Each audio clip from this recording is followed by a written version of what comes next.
Hey guys, what's up?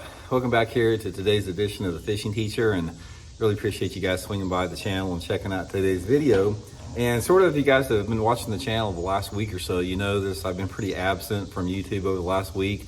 We've been on vacation for about the last week, just got back today actually, just got back a couple hours ago, so trying to get caught up on the videos and sort of get back on schedule here a little bit.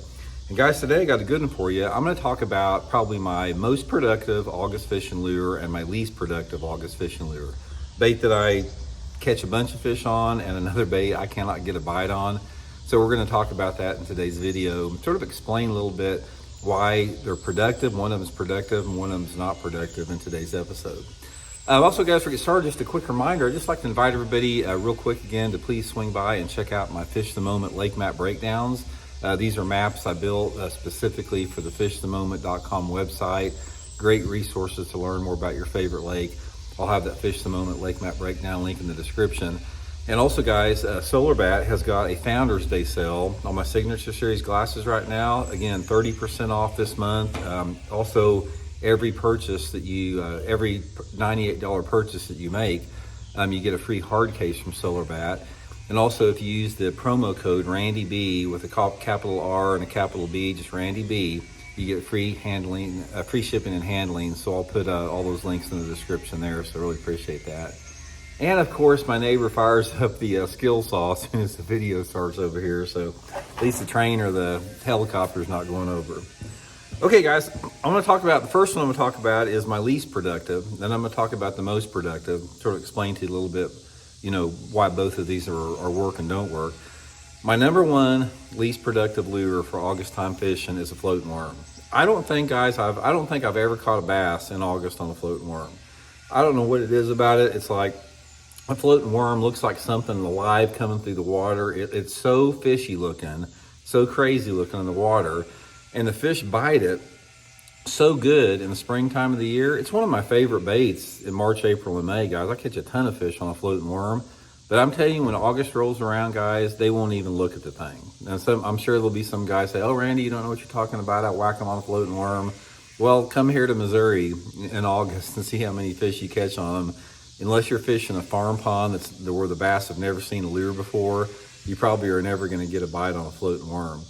Now, for the reason why, it's like, there's a lot of this stuff, guys, we don't actually know why. I can't intellectualize to you and explain to you why they don't bite a floating worm very good in the month of August. But one thing that I do understand about bass is that, and you hear me talking about this a lot on the channel, bass have very specific moods and personalities, just like people do. They got moods and personalities that change throughout the course of the year. And the thing that changes, sorry guys, I had some fried rice, I felt like I had some chunk of rice in my tooth there. But the thing that changes throughout the course of the year are things like your water visibility, your water clarity, your water level, the light intensity, the sunlight angle. As you get into August, you know, we're getting shorter days. Every single day is getting shorter by a minute and a half or 2 minutes. So that sunlight angle is constantly changing. Water temperature's changing, water clarity's changing. They're getting a lot of different type of plankton and algae growth on the lake out there. And for whatever reason, when those factors all combine together and the fish are dispersed and set up like they are in most lakes across the country in August, they just don't bite a floating worm very good. And one of the things I don't understand is, like, I can go back into some flat coves like in the month of August and I can catch fish like on a swim jig or a top water in real shallow water, but for whatever reason they don't want a floating worm.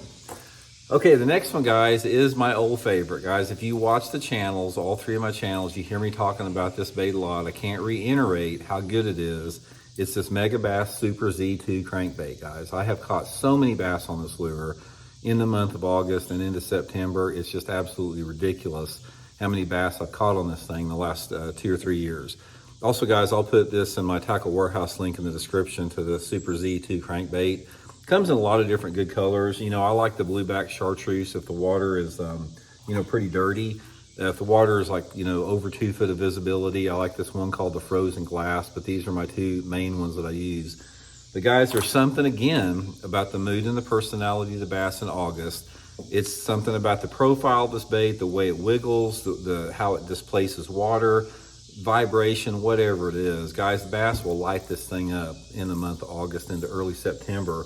Little small crankbait when the fishing is tough all over the lake. I catch a lot of fish on it that time of year. But anyway, guys, that's my best bait and my worst bait. Don't waste your time on the floating worm, man. Spend all your time on the Super Z2. And that Super Z2, another thing I'll tell you about it, if you like to fish a square bill crankbait, like you like to fish a square bill crankbait or lay down trees in the water, that Super Z2 comes through the wood just as good as a square bill. And they bite it even better than a square bill. So get you a couple, try them out, man. I just get one of each color that I just talked about there and find out for yourself on that. But appreciate you tuning in, guys. We'll check in later.